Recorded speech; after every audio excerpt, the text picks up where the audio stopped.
ხობის სოფელ ხეთაში საჯარო სკოლის რეაბილიტაცია დასრულდა. თანამედროვე სტანდარტების შესაბამისი სკოლა სრულად ადაპტირებულია შეზღუდული შესაძლებლობის მქონე პირებისთვის. სამუშაოები სახელმწიფო ბიუჯეტიდან 4 მილიონ ლარზე მეტით დაფინანსდა. დასრულებული სამუშაოები ინფრასტრუქტურის მინისტრმა ადგილობრივი ხელისუფლების წარმომადგენლებთან ერთად დაათვალიერა.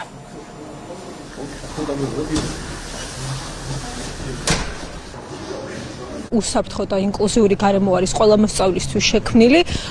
მოწესრიგებული არის ინფრასტრუქტურა, როგორც შიგნით, ასევე გარეთ. შესაბამისად, სკოლა ძალიან მალე მზად იქნება, რომ თანამედროვე გამოწვევების შესაბამისი ხარისხი შესთავაზოს მოსწავლეებს. ჩვენ სხვადასხვა რაიონში უკვე ნახეთ როგორც მულტიფუნქციური, ასევე სპორტული საფეხბურთო სტადიონის ტერიტორიები. მიმდინარე პროექტირების ფაზა არის, როგორც იცით, და ასევე სამშენებლო სამუშაოების იწყება უკვე და შესაბამისად ყველა ობიექტზე სხვადასხვა მიმდინარე საკითხების განხილვა მოხდა და პრობლემების გადაჭრა.